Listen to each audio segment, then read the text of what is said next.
E hoje a gente vai tratar sobre a obra de fazer discípulos. Esse é o momento onde a gente começa a entrar então mais para a prática sobre o discipulado. Nós vimos ao longo dessas 5 primeiras aulas, não exatamente algo que é só teórico, mas é algo que está voltado mais para o indivíduo, certo? Então a gente ouviu num primeiro momento uma introdução sobre o que é o discipulado, né? Depois nós ouvimos sobre o chamado e obediência, e isso a um nível individual, sobre o chamado de Jesus e o convite à obediência desse discipulado que cada um de nós, cada cristão, precisa desenvolver e ter essa experiência com o Senhor. E não é uma experiência única, é uma experiência constante, contínua. Depois nós ouvimos sobre o custo do discipulado e como isso impacta a nossa vida e demonstra que aquele chamado inicial de Jesus e o convite à obediência não é um chamado qualquer, é um chamado alto, um chamado muito significativo.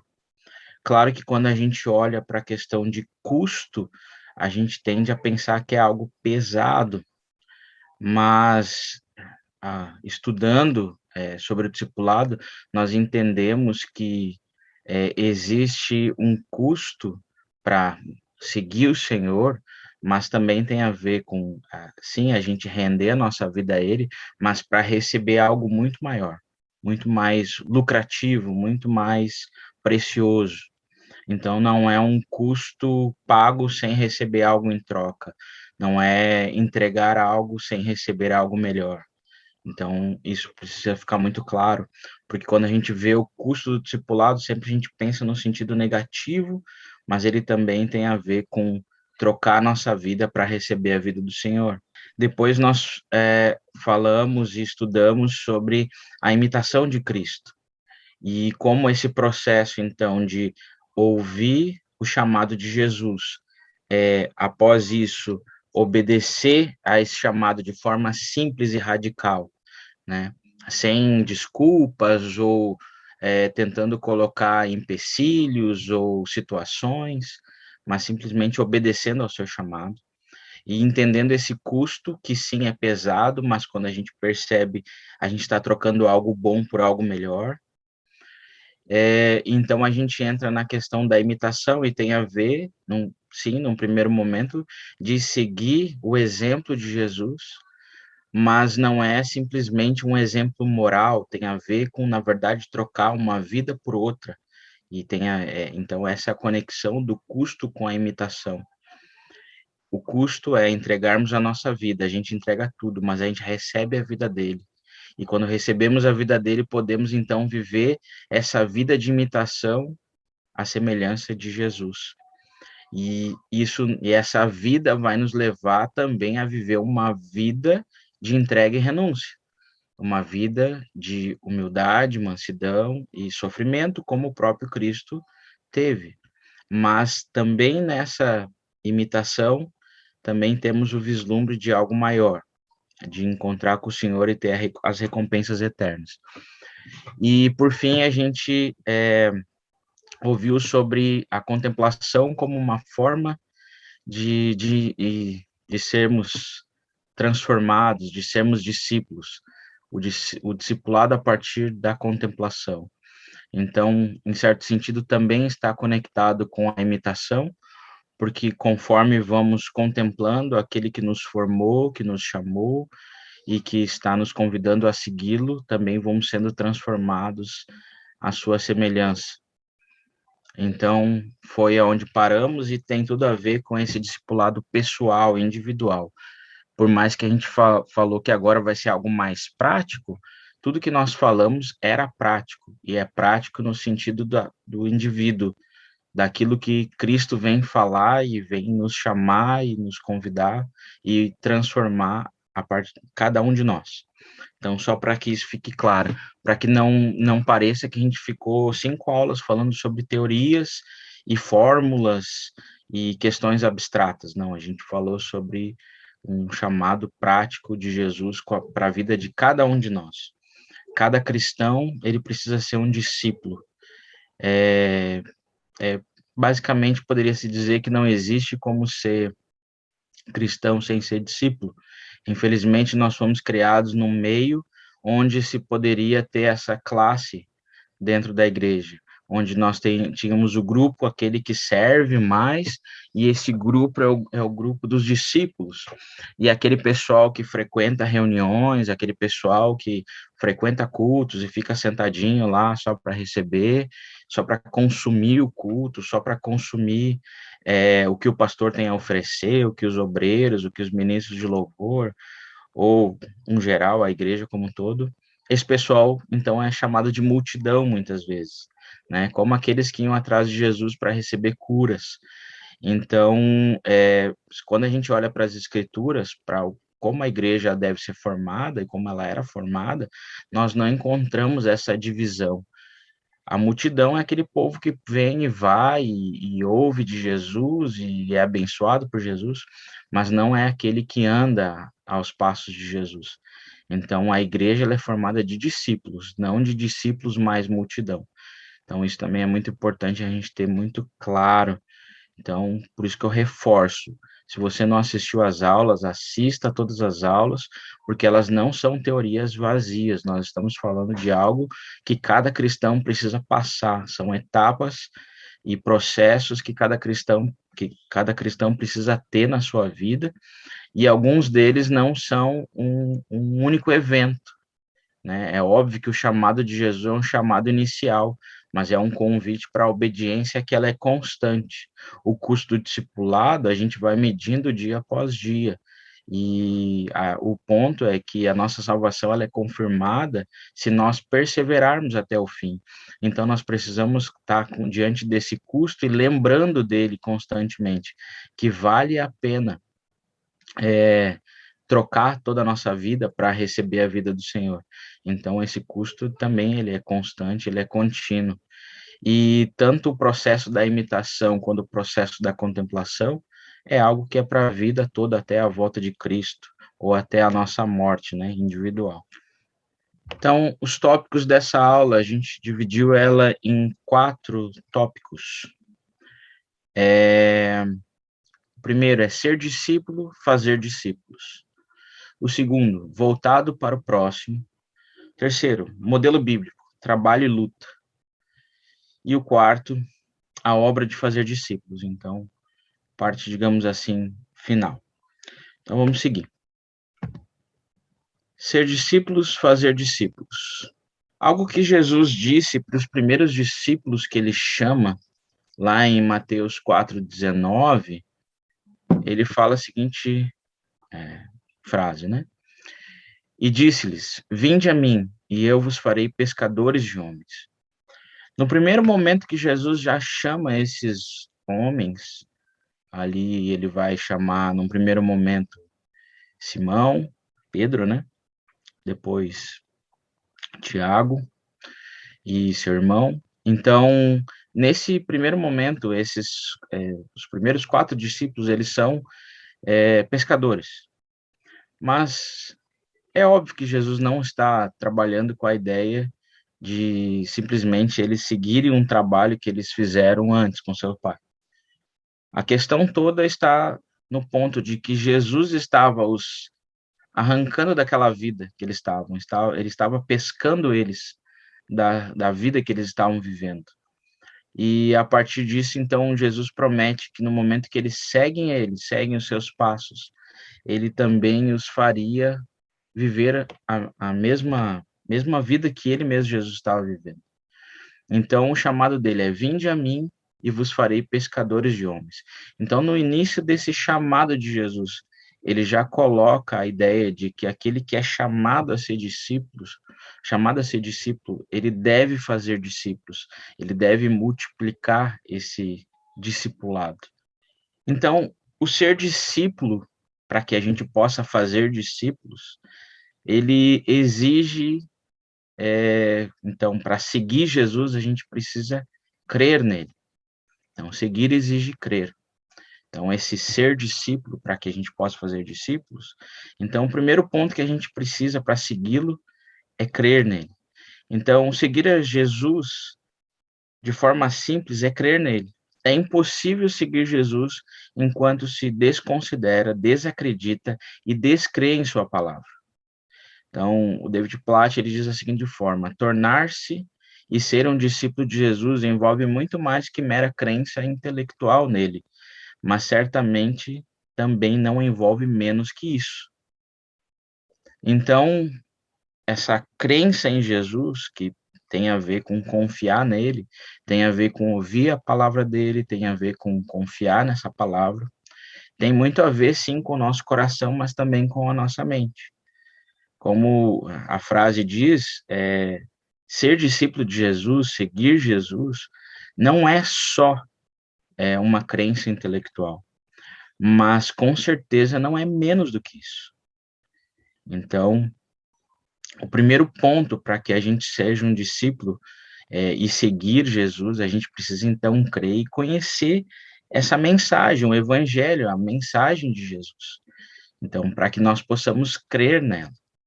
Então, isso é necessário, é fundamental para ser um discípulo. Nós precisamos conhecer a sua palavra, nós precisamos conhecer o evangelho.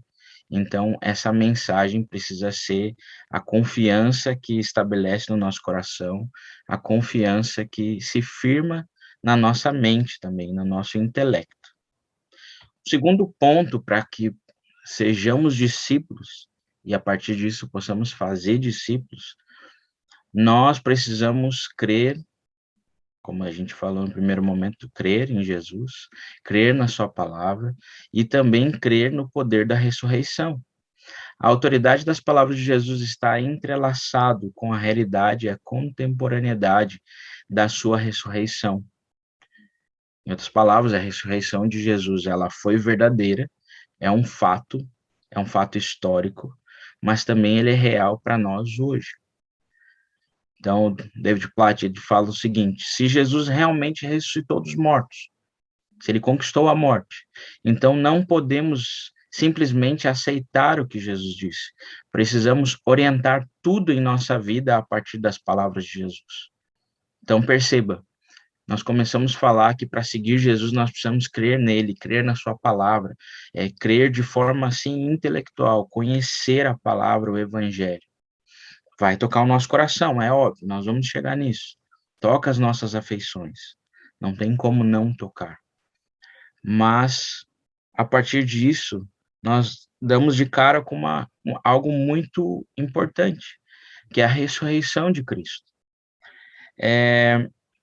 Basicamente, se nós fizermos uma leitura das religiões, no geral, todas elas têm uma tendência do homem precisar fazer coisas para agradar a Deus, ou para que o homem encontre paz, para que ele encontre o equilíbrio da sua alma, para que ele encontre algo que o torne feliz, o satisfaça.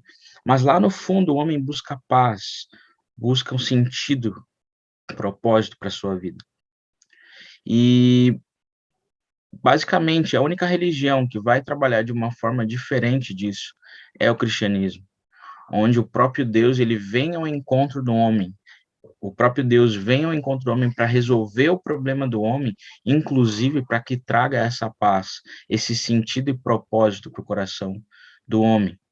Então, diante disso, nós temos o único Senhor, o único guru, o único mestre que, diferente de todos os outros que falou, mas morreu, nós temos o único que falou, e tudo que ele falou é confirmado pela sua ressurreição. No momento que Jesus ressuscita dos mortos, tudo que ele fala se torna mais do que verdade. Tudo aquilo que os outros mestres, homens sábios de diversas religiões falaram, tem muito ensino, tem muitas coisas importantes, tem coisas talvez até boas que a gente possa seguir, se espelhar. Pode sim.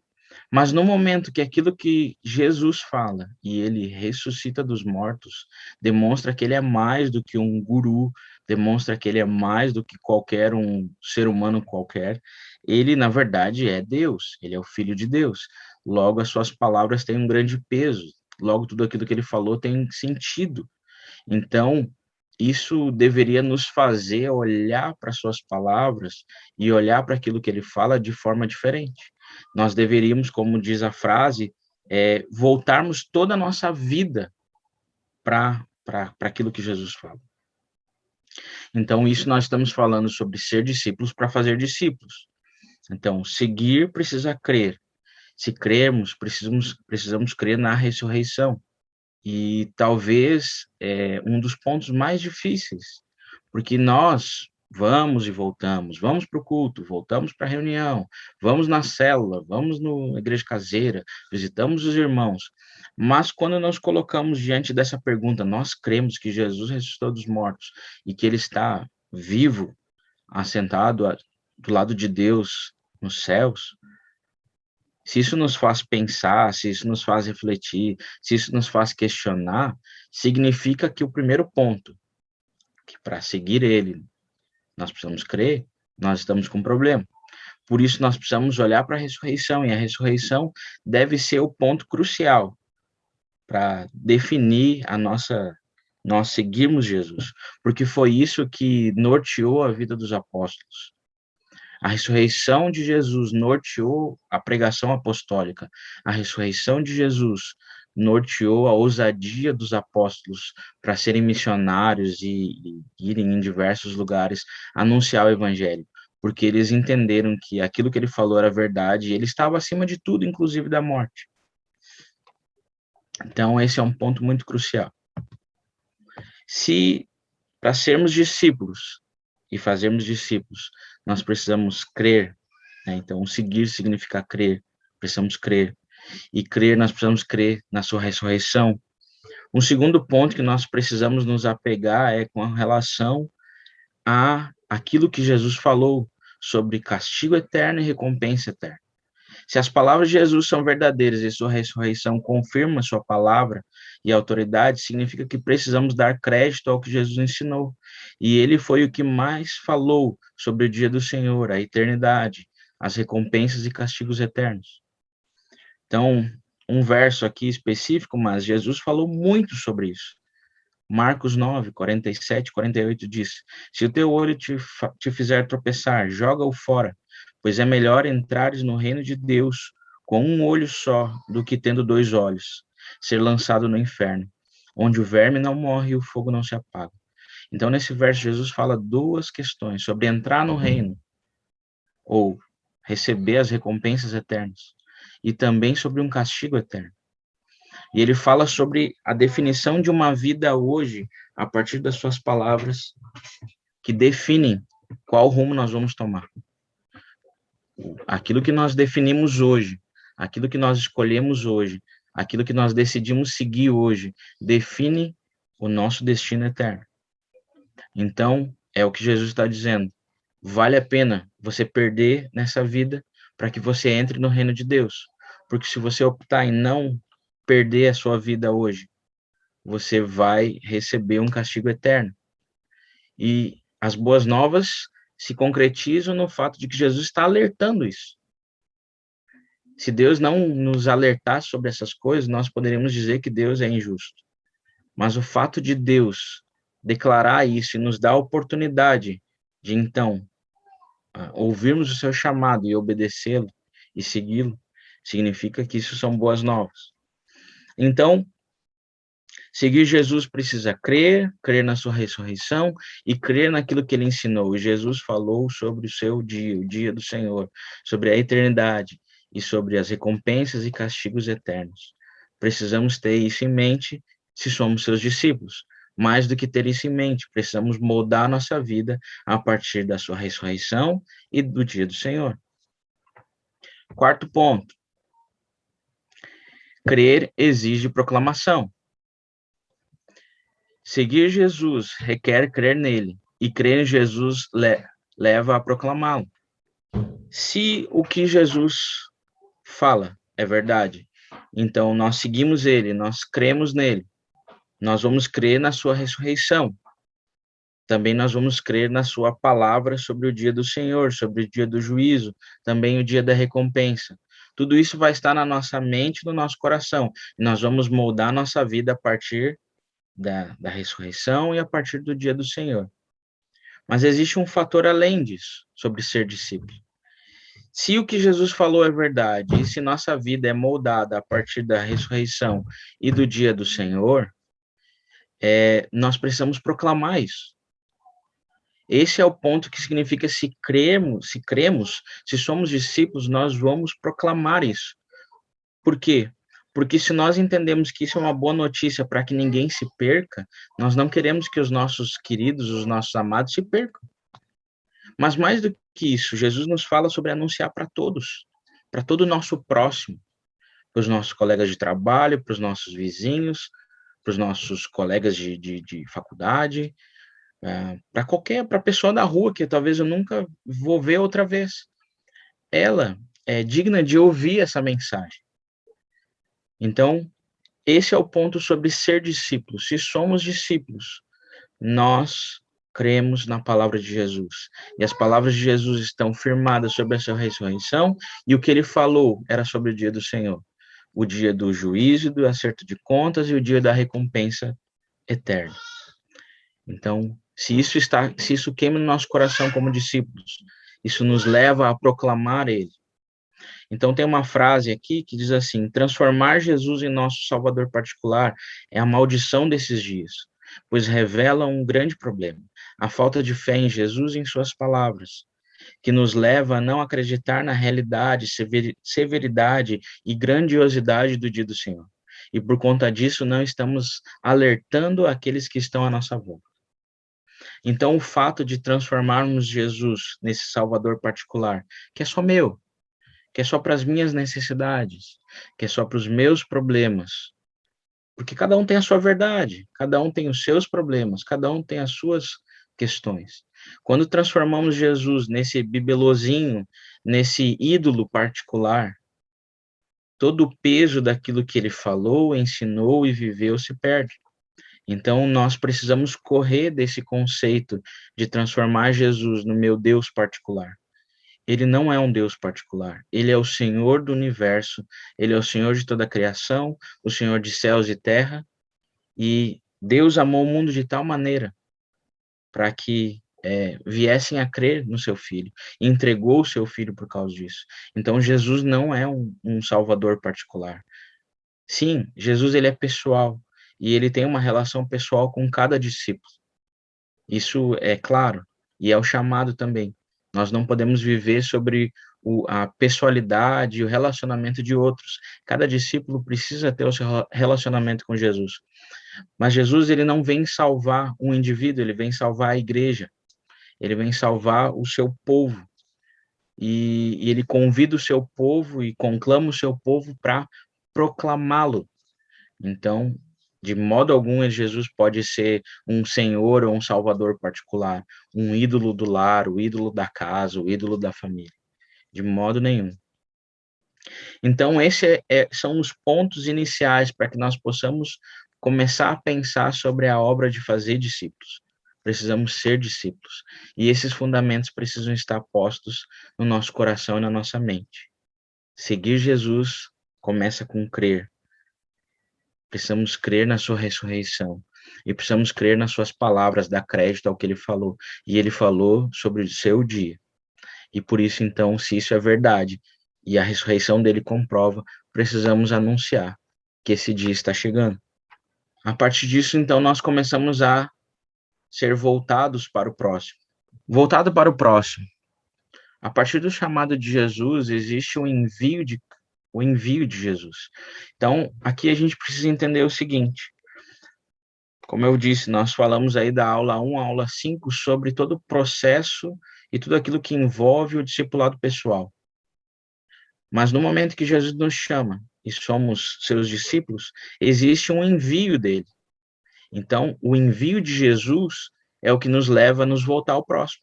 Tira o foco de nós mesmos e começa a olhar para quem está na nossa volta. Então, compreendemos que ser discípulo de Jesus significa orientar nossa vida em relação ao outro.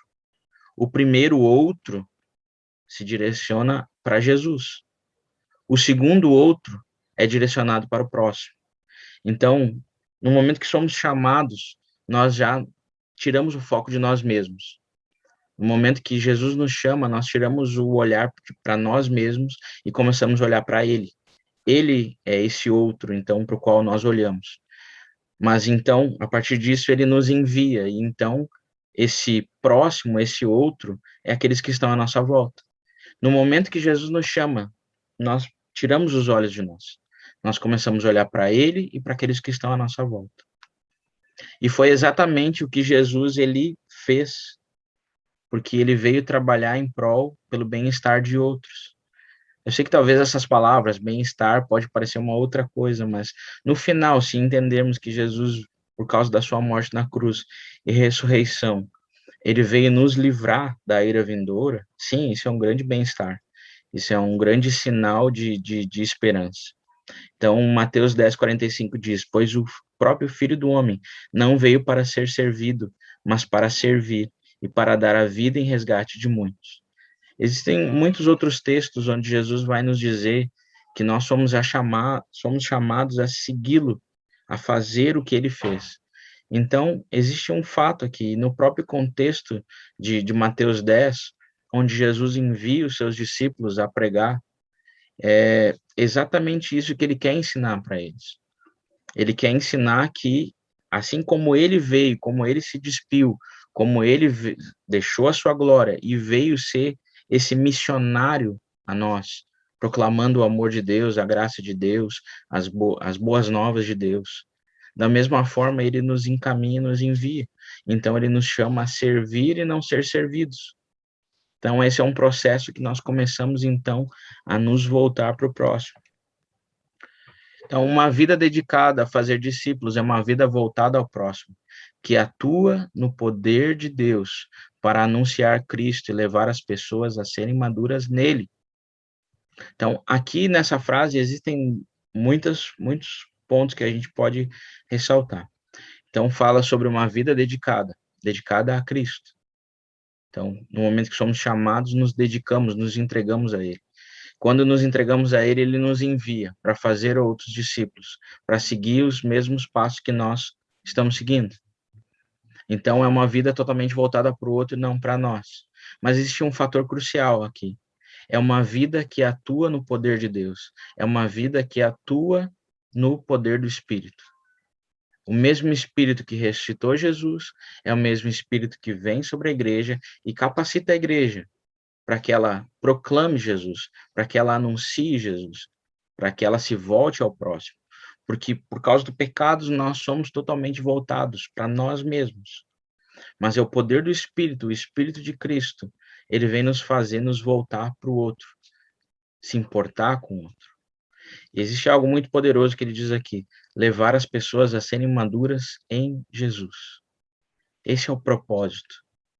Levar cada cristão, cada discípulo a ser perfeito, a ser maduro em Jesus.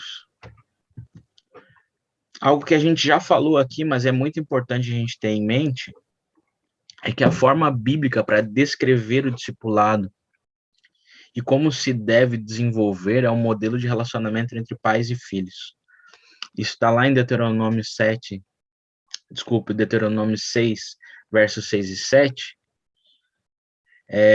onde o próprio Senhor, ele fala por meio de Moisés que os pais precisavam comunicar dia e noite, em todo o tempo, aos seus filhos, sobre eles amarem o Senhor. E é interessante que um pouco antes, no início do verso 3 ou 4, ele fala que eles primeiro precisam ser esses que amam o Senhor, de todo o coração, de toda a força, de todo o entendimento. Eles precisam ser esse modelo que ama o Senhor, e depois eles devem, então, ensinar os seus filhos e inculcar esse amor, essa entrega, esse conhecer a Deus. Então, dia e noite, no levantar, no dormir, no trabalhar, em todo tempo. Então, isso demonstra todo o processo de relacionamento. Não era simplesmente jogar informação como no modelo de escola. Eu sei que a gente está fazendo uma escola aqui, mas o discipulado, ele ultrapassa esse modelo de escola onde a gente transmite conhecimento.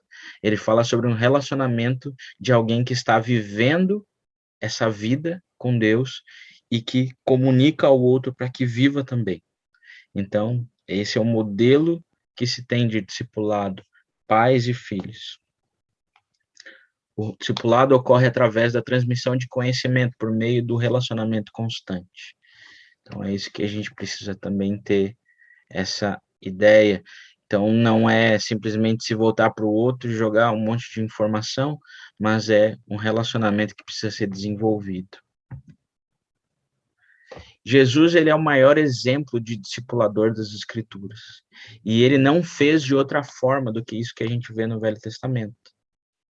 Ele fez por meio de encontros constantes, relacionamentos profundos, e ele transmitiu o conhecimento de Deus em todos esses processos, em todos esses momentos. Então, Jesus, ele passa, vai chamando alguns deles e vai vivendo com esses homens. Então, depois de um tempo, Marcos 3, 13, 14 vai dizer isso, depois Jesus subiu ao monte e chamou os que ele mesmo quis, e esses foram até ele. Então, designou 12 para que estivessem com ele e os enviasse a pregar. Então, perceba, aqui está de novo aquilo que nós falamos antes. Existe um relacionamento estabelecido e Jesus quer estar com eles. E nesse processo de estar com eles, ele também envia eles para que eles anunciem as boas novas. Então, existe um voltar-se para Jesus e um voltar-se para o próximo, né? E Jesus, ele não muda o método que o próprio Deus estabeleceu ao longo do Antigo Testamento, exemplificando por meio da família, por meio da relação de pais e filhos. Então, o próprio conceito do pai, ele tem toda essa entrega, tem todo esse doar-se pelo filho, né? Assim, no padrão, né? Na regra, né? A gente sabe que tem exceções. Mas, na regra, o pai tem esse doar-se, esse entregar-se, de fazer aquilo e tentar ser o exemplo para o filho em tudo que pode, né? Então, Jesus, ele faz isso dessa forma. E diferente de um pai caído, um pai pecador, como nós, ele é aquele que foi perfeito, então ele consegue dar o exemplo perfeito em tudo que ele faz. Mas, em nenhum momento, ele muda o processo. Isso, para mim, é muito relevante, muito interessante, porque talvez você pode pensar isso. Deus poderia ter salvar a humanidade de uma outra forma. Ele não precisava ter feito o seu filho nascer como um bebê, passar 30 anos vivendo uma vida anônima. Viveu como um bebê, teve que ser trocado, tomar banho. E pensa, Deus, olha a humilhação que Deus passou. Então, durante 30 anos ele fica num anonimato e durante 3 anos ele chama 12 homens, que não eram os caras mais, digamos assim, inteligentes ou os melhores de Israel. Eles eram os caras medianos. E ele passa 3 anos ensinando esses homens. Olha o tempo que ele gasta, tudo aquilo que ele faz. Isso demonstra como Deus se importa com relacionamentos. Isso demonstra a paciência de Deus, tanto no Velho Testamento, toda a paciência que ele teve com o povo de Israel, quanto a paciência que ele teve naquele tempo, ele ali, junto com todas aquelas pessoas, vivenciando tudo que vivenciou, tendo paciência, vivendo dia após dia, vivendo talvez necessidades, não tendo lugar direito para dormir, comidas muito sofisticadas, às vezes estava com sede, precisava que alguém desse água para ele. Então, se a gente jogar tudo isso e olhar para a forma como ele trabalhou e discipulou esses homens, isso é muito significativo. Então, a gente não pode jogar fora o método de Deus sobre trabalhar por meio de relacionamentos significativos, profundos, sobre encontros constantes que são intencionais, porque fala sobre Deus, porque tem o assunto Deus como centro de tudo. Então, isso é muito importante para a gente pensar sobre discipulado. Algo que a gente deveria pensar também, porque a gente pode pensar assim, mas isso foi Jesus, Jesus era filho de Deus. Então, Paulo, lá em Atos 16, do 1 ao 3, ele deixa claro que ele deseja ter Timóteo junto com ele. E Timóteo era um discípulo que foi instruído por ele, e foi treinado por ele. E Paulo, então, ele age exatamente como um pai para Timóteo. E muitas instruções que Paulo dá não é só sobre o Senhor, é sobre a vida, sobre tudo que precisava fazer.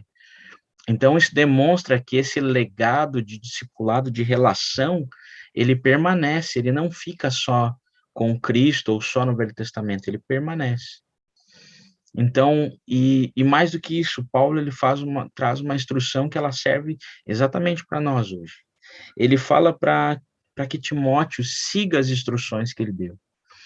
Lá em 2 Timóteo 2:2, Paulo fala para Timóteo: o que ouviste de mim diante de muitas testemunhas, transmite a homens fiéis e aptos para também ensinarem a outros.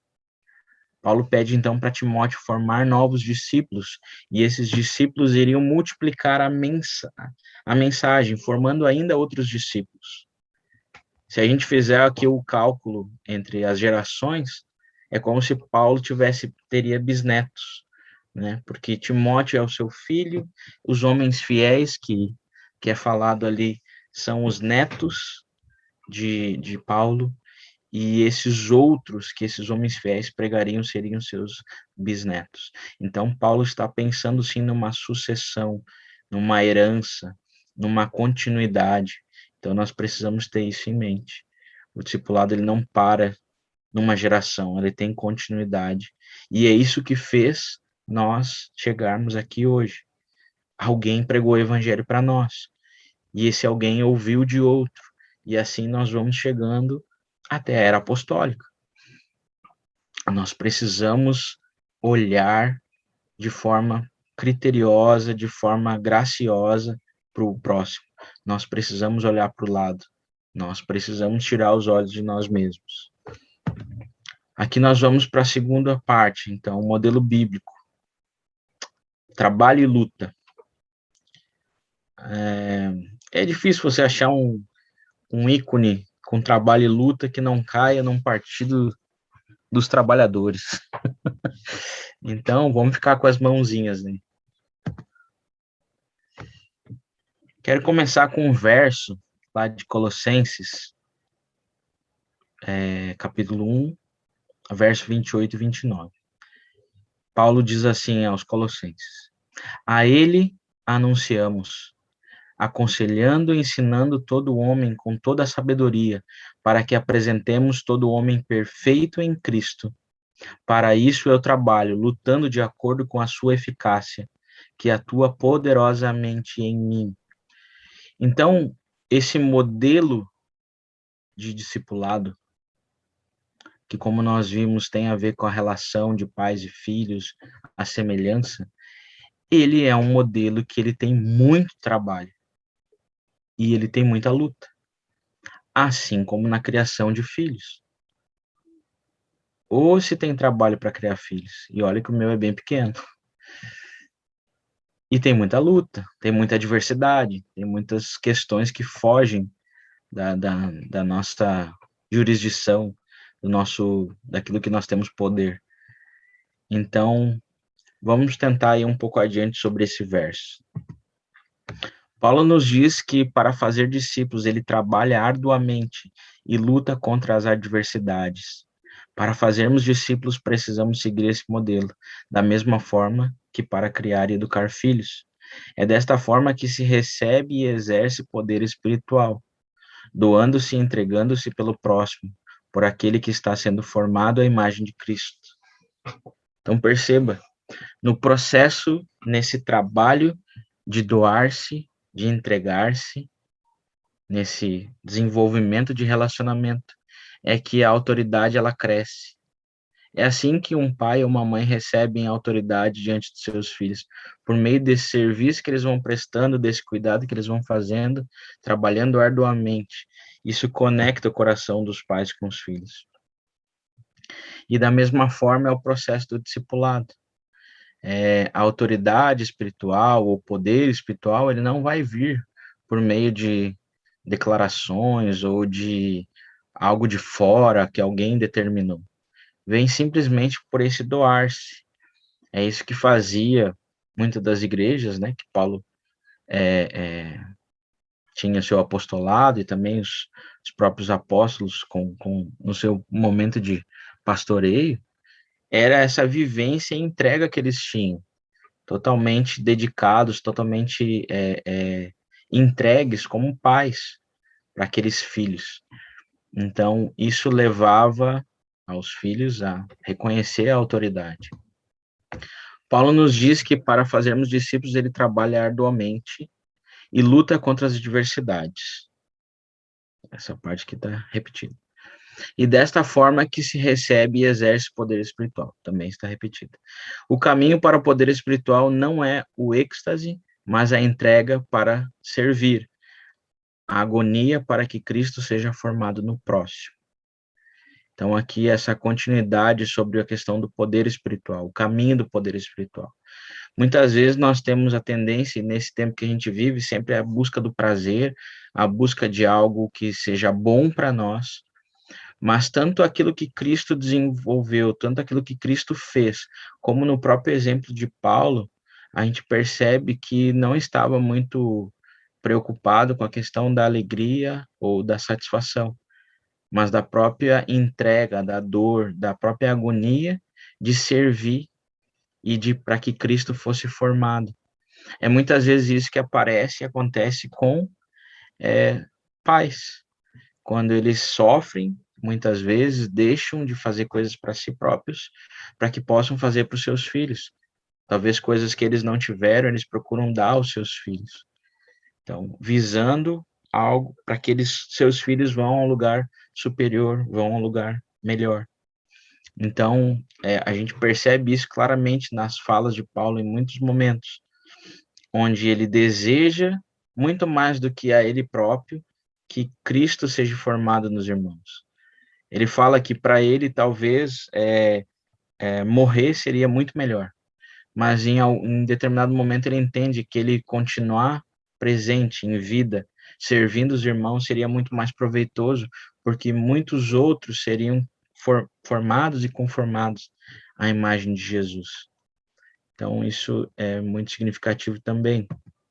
Toda contribuição que fazemos para o bem do próximo e influência que exercemos sobre os outros por amor a Cristo só ocorre se o Espírito Santo agir em nós e através de nós.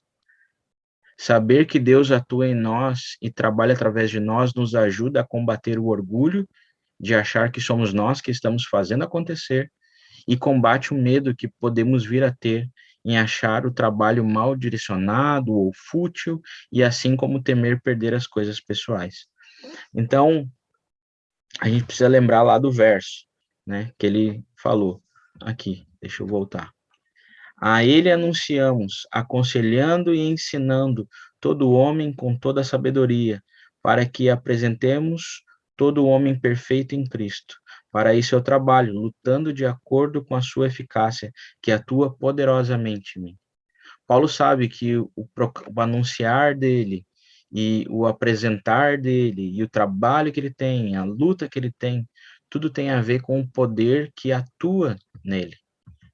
Não é outra coisa senão o agir do próprio Espírito, dessa vida de Cristo dentro dele, agindo nele.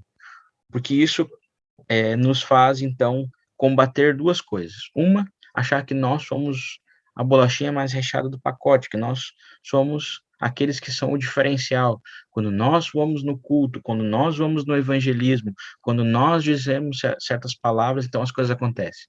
Então, sabermos que é o Espírito que age em nós, nesse processo de trabalho, nós entendemos, então, que o orgulho é anulado.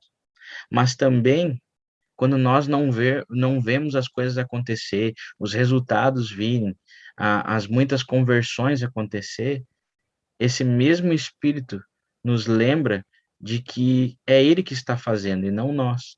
Então, isso não nos faz olhar para as coisas de forma fútil ou que perdeu o propósito. E também quando nós dedicamos recursos, tempo, não é perda de tempo, não é perda de recurso, não é perder as coisas pessoais. Então o Espírito ele vem tirar todo o medo e todo o orgulho, e a gente entende que é uma ação dele. Anunciar e apresentar. Então aqui é um ponto muito relevante que nós precisamos analisar desse verso de Colossenses 1, 28 e 29. Paulo mostra algo importante. Ele fala sobre anunciar e apresentar. A ele anunciamos, para que apresentemos todo homem perfeito em Cristo. Anunciar a palavra de Deus agora, para apresentar os santos perfeitos na sua vinda. Paulo, então, ele coloca aqui aquilo que norteia o seu trabalho. Ele está falando sobre proclamar, sobre anunciar, sobre falar o evangelho, sobre ensinar a palavra. No agora. Esse é o trabalho. Mas o que ele visa, o que ele vislumbra, tem a ver com levar a igreja, os santos, a uma maturidade em Cristo para o dia da sua vinda, para o último dia, o dia do Senhor.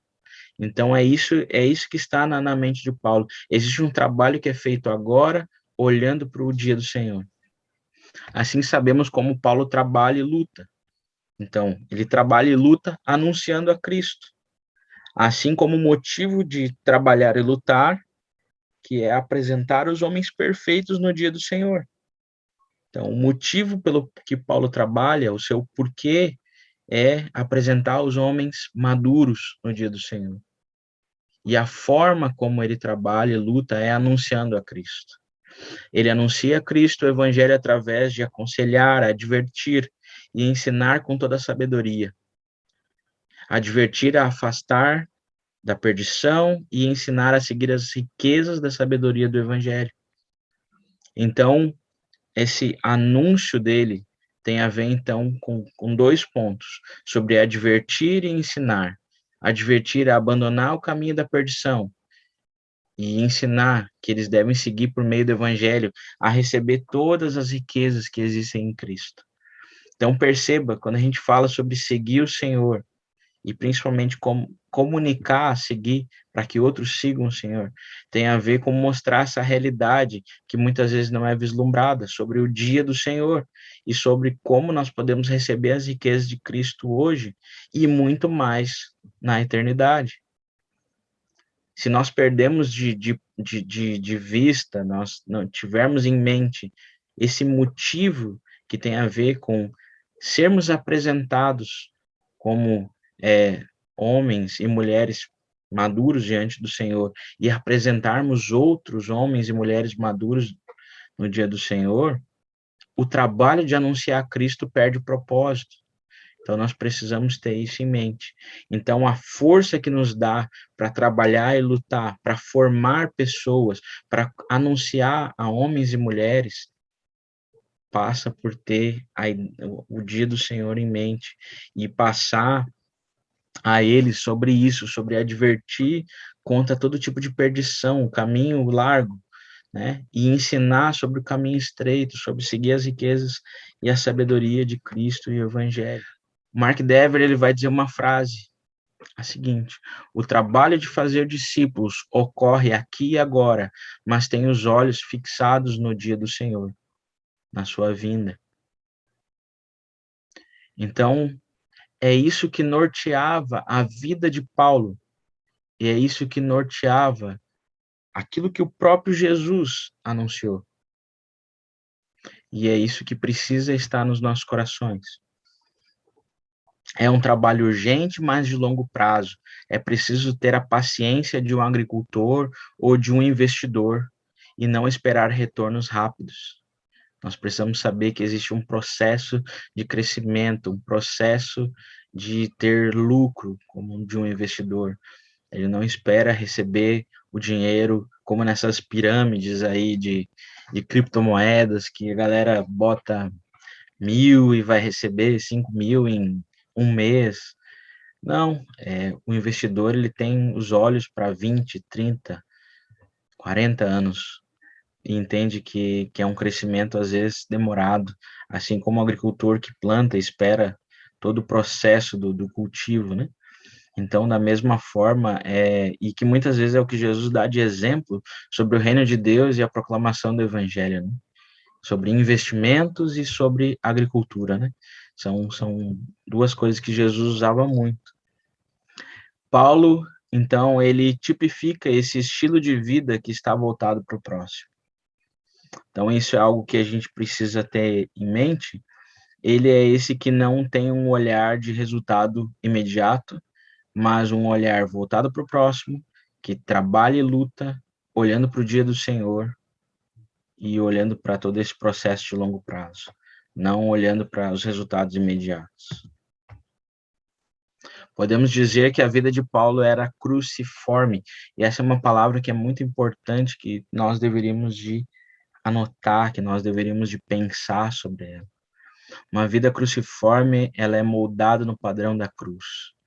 Então, se existe um modelo de discipulado, de vida discipulado, é uma vida cruciforme. É uma vida rendida, entregue a Deus, e é uma vida que obedece a Deus, é uma vida que vislumbra a vontade de Deus, e não tem como fazer isso não olhando para o dia da sua vinda. Então, ele obedeceu ao chamado para tomar a cruz de Cristo e segui-lo. A semelhança de Jesus, ele sofreu em obediência a Deus pelo bem do próximo. Então, como eu disse, em certo momento ele fala que é preferível morrer porque ele ia ter um encontro com Cristo. Mas ele entende que ele precisava ficar um pouco mais, mesmo que por meio do sofrimento, para que ele pudesse contribuir, para que outros fossem formados. E aí a pergunta fica, somos assim? Temos sido assim?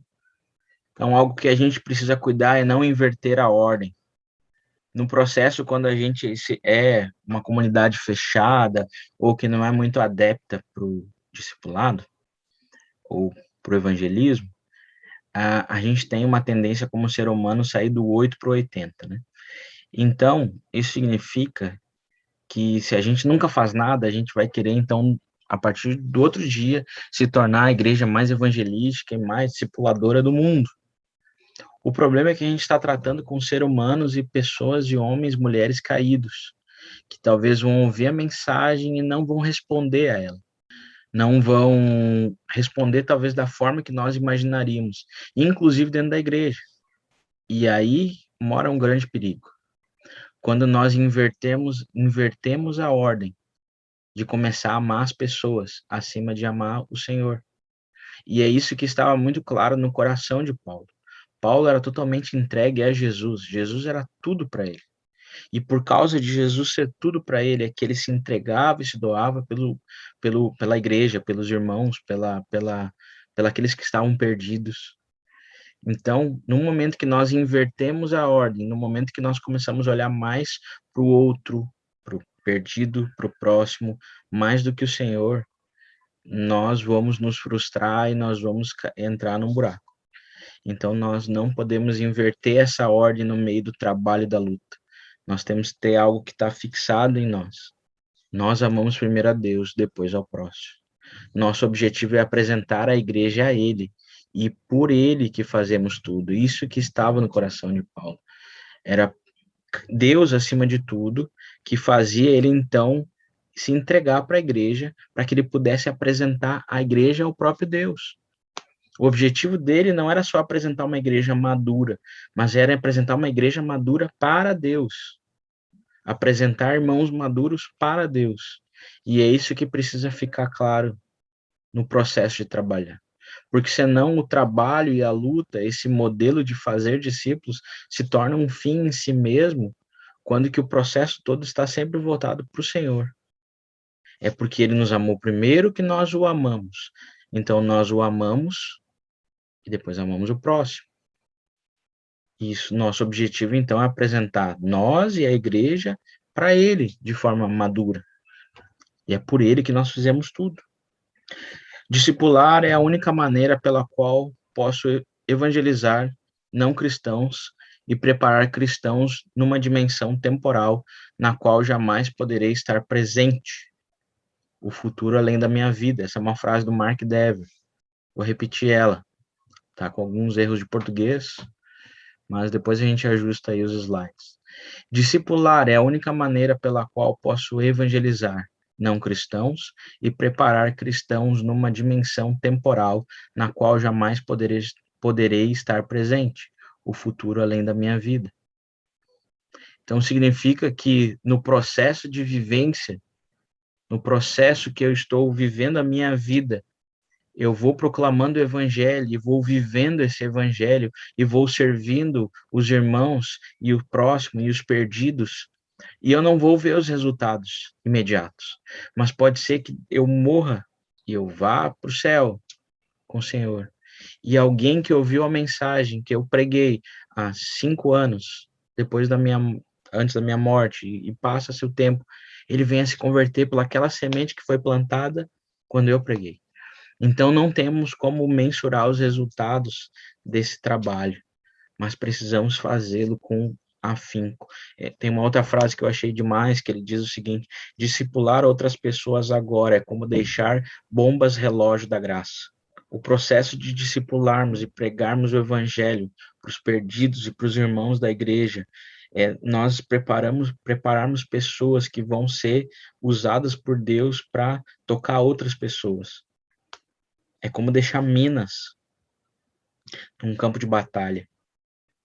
Só que em vez de matar pessoas, né, vão ressuscitar pessoas, vão salvar pessoas. Um discípulo é alguém que discipula, e isso é algo que precisa ficar muito claro. Não tem como eu ser discípulo de Jesus e não discipular. E não tem como eu dizer que sou discípulo de Jesus e não ser discipulado por meio da igreja. Lembra? Não é o próprio Cristo agora em pessoa que está discipulando, mas é o seu corpo, é a sua noiva, é a sua igreja. Então, aquele que é discípulo de Jesus é discipulado por meio da igreja e também discipula aqueles que fazem parte da igreja. Ele anuncia agora para poder apresentar no futuro. É isso que nós precisamos entender. Existe um serviço que é dado agora, mas o nosso olhar está no dia do Senhor. Precisamos ter isso claro em nosso coração. E chegamos na obra de fazer discípulos. Então, algo que a gente precisa concordar, e talvez você nunca parou para pensar sobre isso, mas vale a pena pensar, é de que Deus formar um povo santo, ou um reino de sacerdotes, ou, o pior exemplo de todos, um exército, usando os relacionamentos, usando o discipulado, não ia ser a forma que nós faríamos. Assim como não seria a forma que nós salvaríamos os homens pecadores, por meio de um homem vivendo 33 anos, sendo pregado numa cruz. O ponto é que Deus decidiu fazer dessa forma.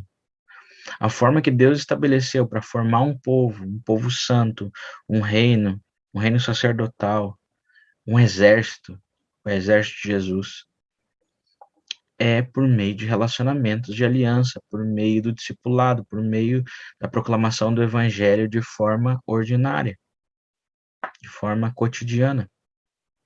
Esse é o jeito. E é interessante como Jesus fala isso. Lá em Mateus 13, 31, 32, ele diz: Jesus apresentou-lhes outra parábola, dizendo: o reino do céu é comparável a um grão de mostarda que um homem pegou e semeou em seu campo. Mesmo sendo a menor das sementes, quando cresce, é a maior dos arbustos e torna-se uma árvore, de modo que as aves do céu vêm e se aninham nos seus ramos. A gente não tem pregado muito sobre parábolas na comunidade, mas uma coisa que você precisa saber sobre parábolas é que a parábola não está detalhada, o ponto dela não está nos detalhes, mas está no assunto principal. Então não tente saber o que as árvores, as aves do céu, ou os ramos que se aninham. O ponto que Jesus está querendo dizer simplesmente é que a mensagem do evangelho, a proclamação do reino, ela parece pequena, mas o seu resultado vai ser tão grandioso nas proporções de uma sementinha de mostarda para uma árvore de mostarda, ou um arbusto de mostarda. Ele fala que a semente é a menor de todas, em outra passagem. Ele fala que a semente de mostarda é talvez uma das menores sementes. E quem já viu o tamanho de uma semente de mostarda, realmente ela é minúscula.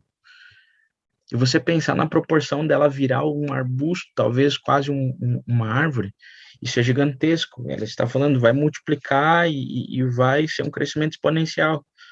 Então é isso que ele está falando. Muitas vezes, quando anunciamos o evangelho, quando vivemos o evangelho, quando proclamamos, achamos que é pouca coisa.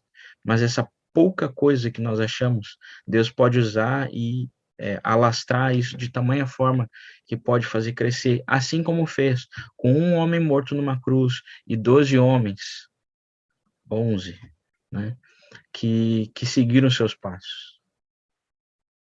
Um traiu, um negou e 10 fugiram. Então era essa a equipe dos discípulos de 3 anos.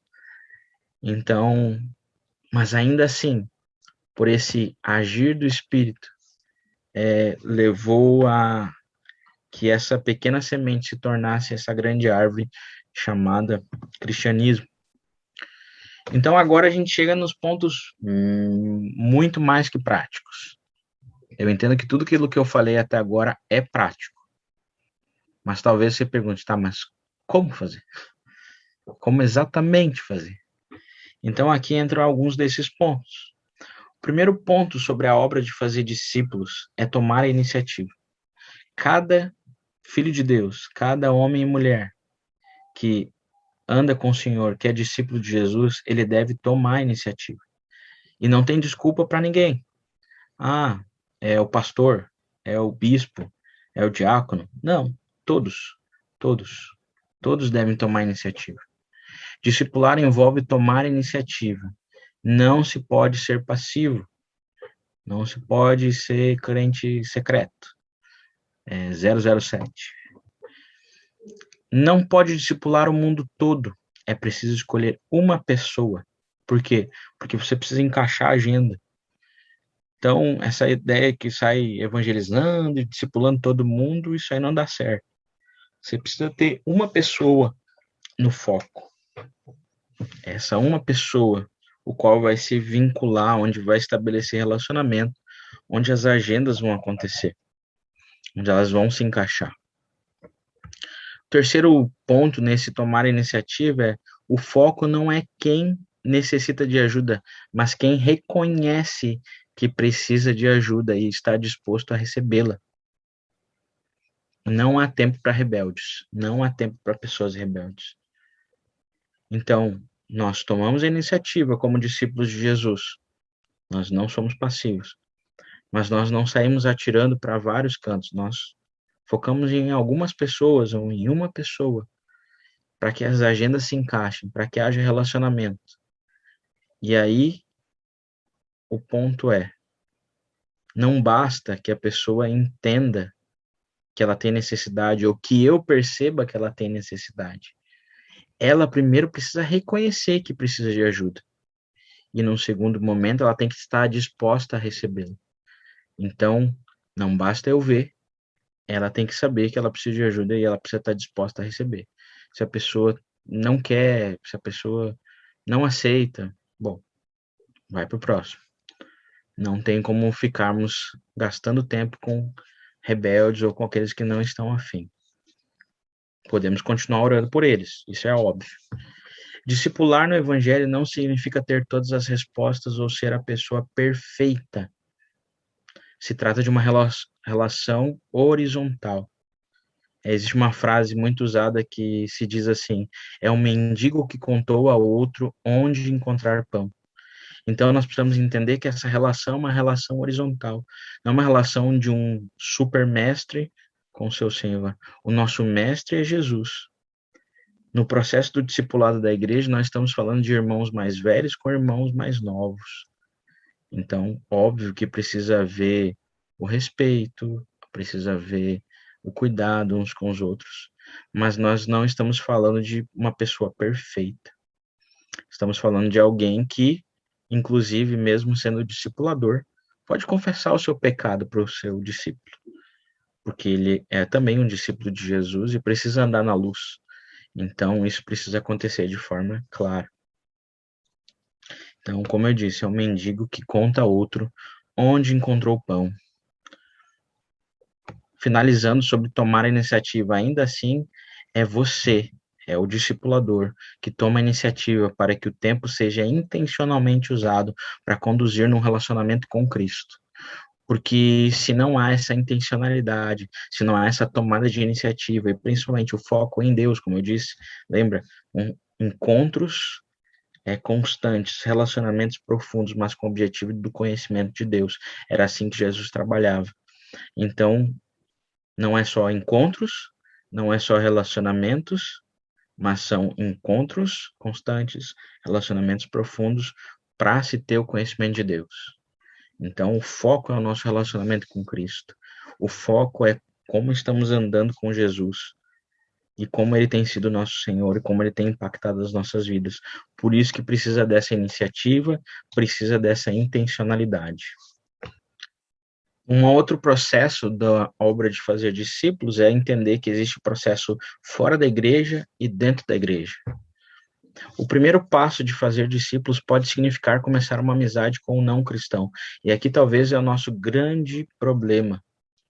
Eu pergunto para vocês, qual foi o último amigo que vocês fizeram de forma natural, que não tenha sido por causa do trabalho? É bem provável que seja do tempo da escola de vocês, ou no máximo da faculdade. Significa que nós temos problema de fazer novas amizades.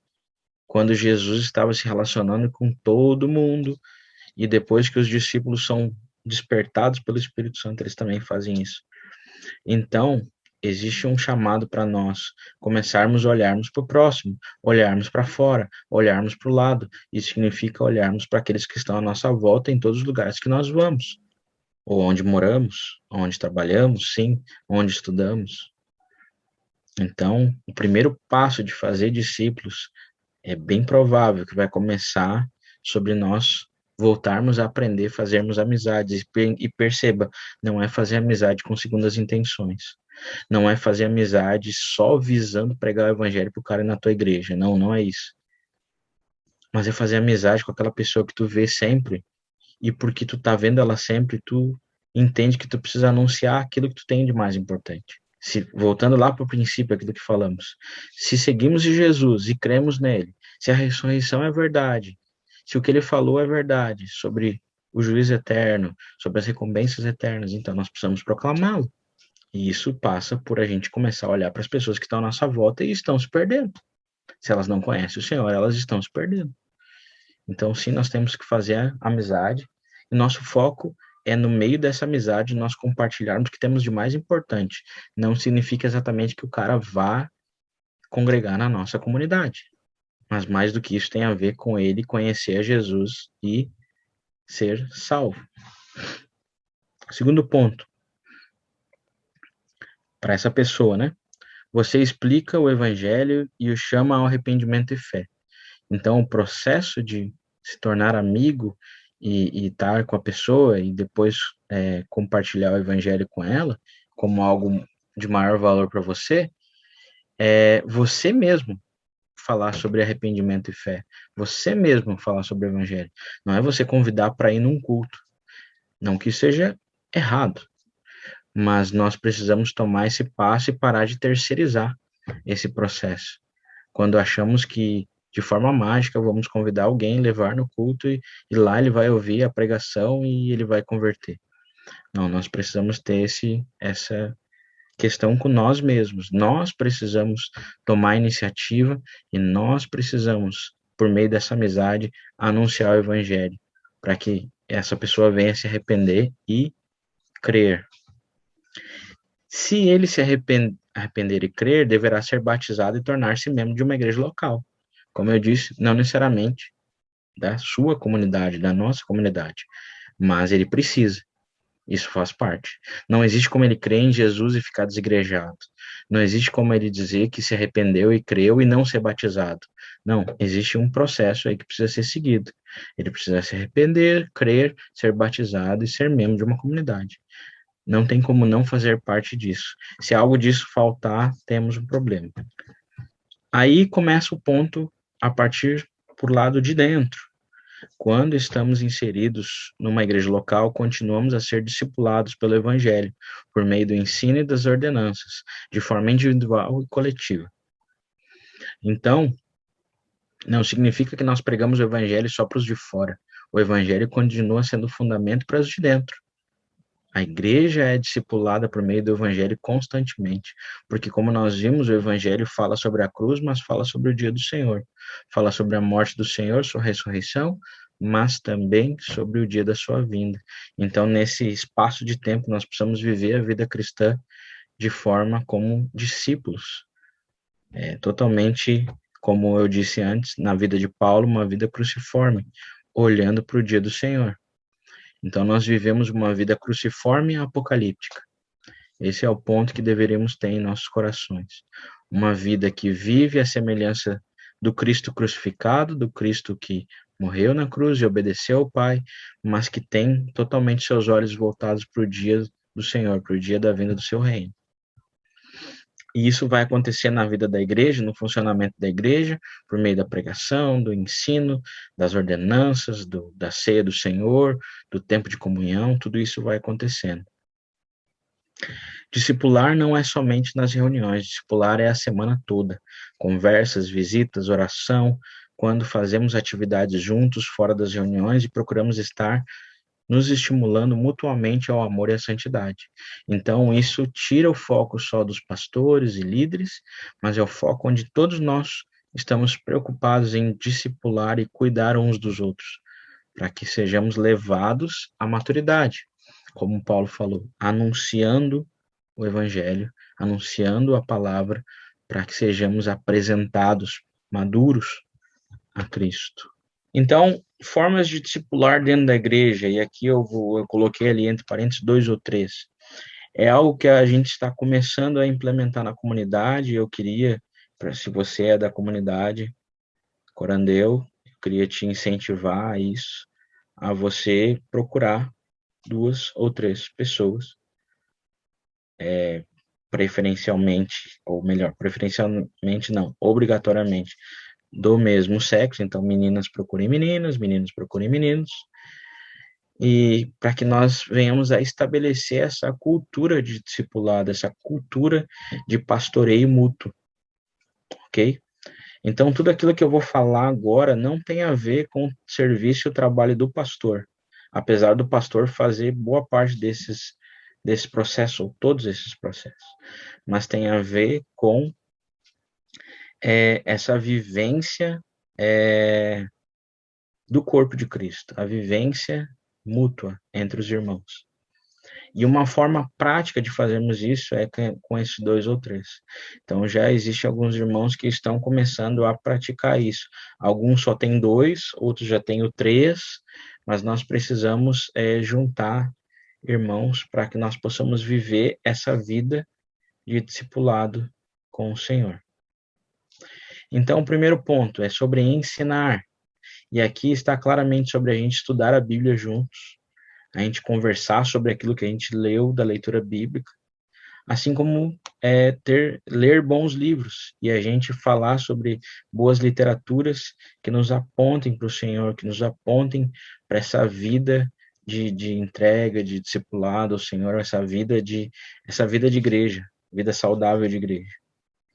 Um segundo ponto que precisa ter nesse discipulado dentro é o processo de corrigir. É o que a gente chama costumeiramente como Mateus 18, né? Que é o texto de Mateus 18, do 15 ao 20. Que quando a gente vê um irmão pecar, ou quando a gente percebe que tem alguma coisa ali que tem a ver com pecado, alguma situação que o irmão não está legal, a gente deve procurar ele para conversar. Mas quando a gente está falando de pecado, especificamente, a gente deve trazer correção, exortar. A gente precisa vir e falar, isso que você está fazendo está errado. Isso não está correto. E a gente deveria sempre procurar se amparar com a Escritura, né?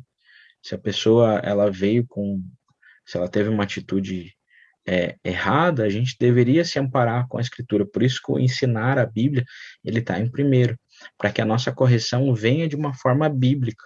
A gente apresente de uma forma bíblica essa correção. Mas, como o próprio texto ali ele vai falar, pode ser que a pessoa não responda a essa correção. Por isso já é importante ter esse 2 ou 3.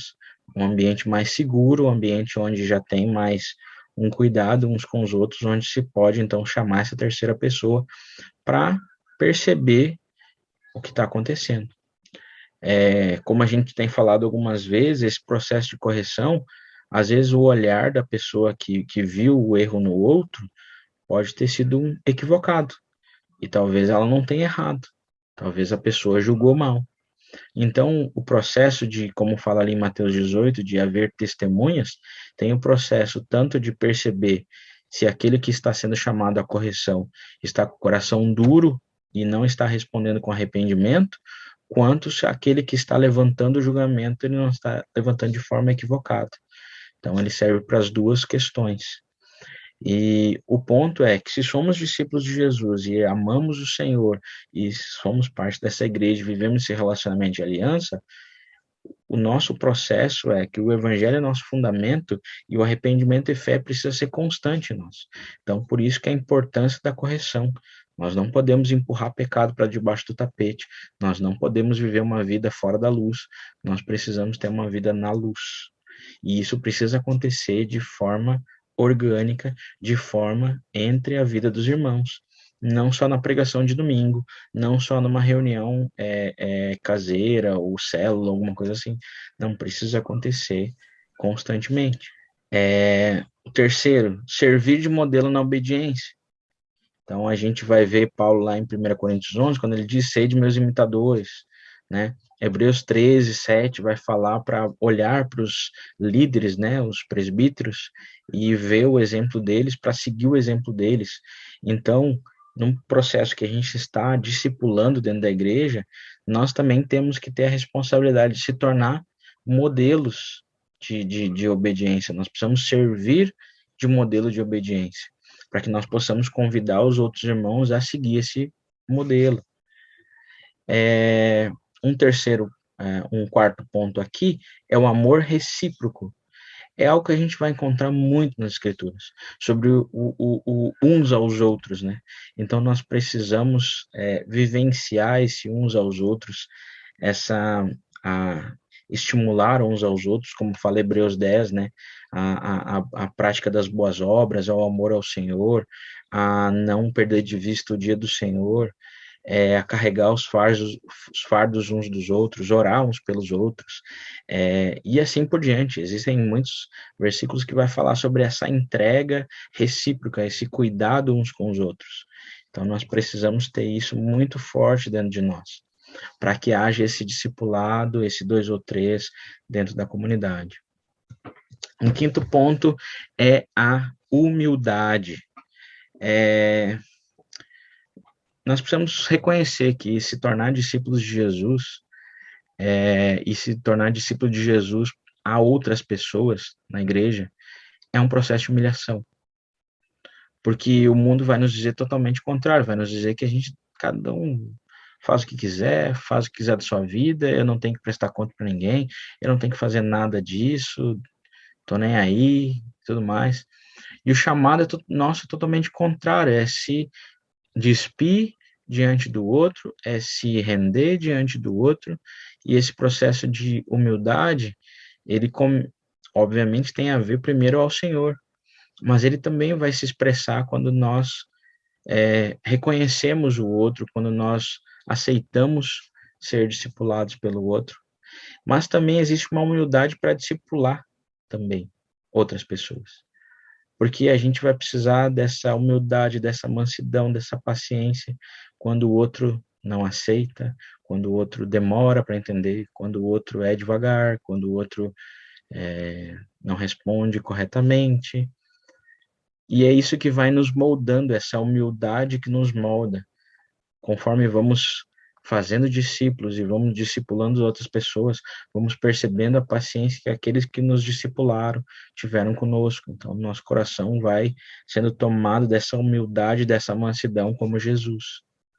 Então, o processo de relacionamento da igreja vai estabelecendo isso. Assim como a relação como eu disse lá no princípio, de pai e filho, né? Os pais também são moldados à medida que eles vão crescendo no cuidado com seus filhos. Eles não são os mesmos depois de um tempo. E isso vai a cada período de crescimento, eles vão mudando. E isso é o mesmo processo na relação do discipulado. E por fim, é sobre conduzir a eternidade. Precisamos lembrar que em nossa eternidade podemos receber recompensas eternas ou condenação eterna. Isso se baseia em quem seguimos hoje, Jesus ou Deus desse século, o diabo. Nós precisamos ter isso em mente. Nós precisamos lembrar os nossos irmãos e nos lembrar disso. Que todo esse processo de vivência, de discipulado, de entrega, de seguir Jesus, tudo isso está ancorado na eternidade. Então, como nós vivemos hoje, define o destino, o nosso destino, né? Então, nossa escolha hoje pelo Senhor, ela nos leva a ter os nossos olhos fixados no seu dia e na esperança da sua vinda.